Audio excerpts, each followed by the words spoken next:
Okay, so moving on to the final centre now, which is the throat, which is probably one of the most important centres in the whole body graph, because everything connects to the throat, has more gates than any of the other centres, and we'll talk about gates in later videos.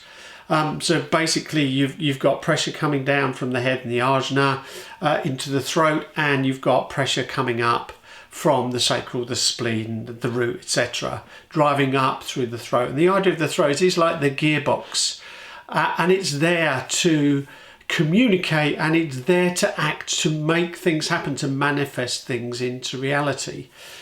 So roughly 70% have this as a fixed centre, and 29% of us have it as an open centre. So if you have the throat as a fixed centre, you'll have fixed ways of speaking and acting, and depending on which of the gates are connected to the throat, that will then determine what the voice or the message that comes from the throat is all about. If you're like me, I'm one of the 29% that has an open throat, then what that's all about for me is that I don't have fixed ways of communicating or acting. I may want to make things come into the world all of the time. I'm not built that way. So what that means for me in an unhealthy state is that I will do anything to attract attention to myself. And I know when I was younger, I was always talking, and quite often talking at complete cross purposes to everybody else, or saying outrageous things in order to get people's attention, because having an open throat means that I would feel like nobody was paying me any attention, so I would do anything to get attention, like a little Jack Russell going, oh, me, all of the time, constantly jumping up and down. And interestingly, as I said in earlier videos, a lot of my work in life has been around building leaders of the future. So it's all been around me taking information in and communicating it with people. And I was trying to understand how I would do that with an open throat. And I guess what I've realised is that if I look early on in my career, probably I did a lot of talking, pushing information into people, which was fine because it was the right information. It was probably too much information. What I've learned as I've got older is that actually the real trick is to ask questions and draw information out of people and allow that information to guide the conversation, to then provide the information that fills in the gaps that people have, rather than giving them everything.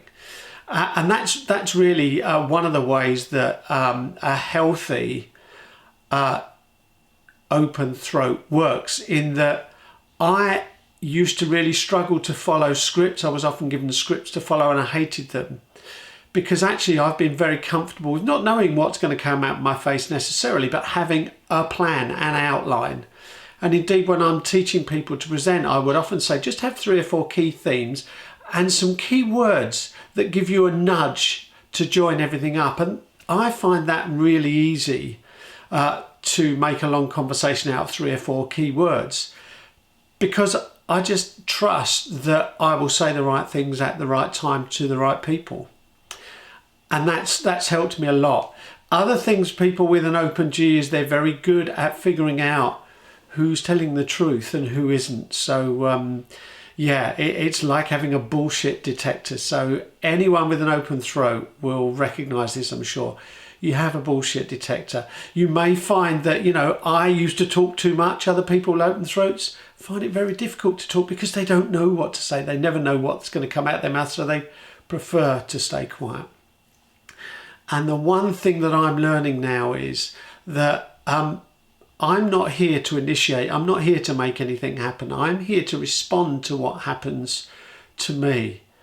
And the best way that I've learned to do that is by listening. So the one skill that I've developed as I've got older is the skill of listening. And this really came from, again, Stephen Covey's 7 Habits, which is all about seeking first to understand before being understood. And that stood me in great stead throughout my life. And I would suggest for anyone that has an open throat, spend more time listening, less time talking. Your life will get easier.